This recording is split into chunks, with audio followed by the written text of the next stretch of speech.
നമുക്കൊക്കെ ഇല്ലേ ക്ഷമിക്കാനുള്ള കഴിവ് എവിടുന്ന് കിട്ടിയെന്ന് എന്നോട് ചോദിച്ചാൽ ഞാൻ പറയും കിച്ചണിൽ നിന്നാ കിട്ടിയെന്ന്. കിച്ചണിൽ വർക്ക് ചെയ്യണമെങ്കിലില്ലേ നല്ല പേഷ്യൻസ് വേണമെന്നുള്ള കാര്യം ഞാൻ കിച്ചണിൽ കയറിപ്പോയാൽ മനസ്സിലായി. അതുപോലെ നമ്മുടെയൊക്കെ ജീവിതത്തിൽ മറ്റു ചെറിയ ചിന്തകൾ വരും. ഞാൻ ഇന്ന് എന്ത് ബെറ്റർ ആക്കും? Ask yourself what can I make better today. ഇന്നലെയും നാളെയും ചിന്തിക്കാതെ ഇന്നത്തതിൽ ഫോക്കസ് ചെയ്യുക. മറ്റുള്ള ആൾക്കാരുടെ ജീവിതം നോക്കാണ്ട് നമ്മളെ ജീവിതത്തിൽ മാത്രം ശ്രദ്ധിച്ചുകൊണ്ടിരിക്കുക. ഏറ്റവും ഇമ്പോർട്ടന്റ് ആക്ഷൻസ് മാത്രം എടുക്കുക. ആ ഒരു സ്മോൾ സ്റ്റെപ്പാണ് നമ്മളെ എല്ലാം എവരിത്തിങ് ചേഞ്ച്. ഞാൻ ഇങ്ങനെയുള്ള കാര്യങ്ങൾ പറയാൻ കാരണം നമ്മളെ തളർത്താനും നമ്മളെ പരിഹസിക്കാനും നമ്മളെ മുന്നിൽ നിന്ന് ചിരിക്കാനും ഒരുപാട് ആൾക്കാർ. അതൊന്നും വകവെക്കാണ്ട് നമ്മളെ ചിന്തകളെയും അല്ലെങ്കിൽ നമ്മൾ ചെയ്യുന്ന കാര്യത്തിൽ മാത്രം ഫോക്കസ് ചെയ്ത് മുന്നോട്ട് പോകും. എൻ്റെ ജീവിതത്തിൽ തന്നെ പറയുകയാണെങ്കിൽ ഒരുപാട് ഉയർച്ചകളും അതുപോലെ തന്നെ താഴ്ചകളും ഉണ്ടായി. ഞാൻ പറഞ്ഞു വന്നത് കിച്ചണിലാണെങ്കിലും ലൈഫിലാണെങ്കിലും നമുക്ക് നല്ല സ്വാദിഷ്ടമായ വിഭവങ്ങൾ ഉണ്ടാക്കാൻ കഴിയും. കുറച്ചല്ലേ പാടുപെട്ടിട്ടാണെങ്കിലും ക്ഷമയോട് നമ്മൾ ചെയ്യുന്ന കാര്യങ്ങളാകുമ്പോൾ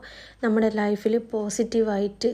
അപ്പം നിങ്ങളോട് എനിക്ക് പറയാനുള്ളത്, നിങ്ങൾ എന്തൊക്കെ കാര്യങ്ങൾ ചെയ്യുന്നുണ്ടോ അതെല്ലാം അതിൻ്റെതായ ആത്മാർത്ഥതയിൽ ചെയ്യാൻ ശ്രമിക്കുക. അതിനുള്ള ബെനിഫിറ്റ് നിങ്ങൾക്ക് കിട്ടുക തന്നെ ചെയ്യും തീർച്ച.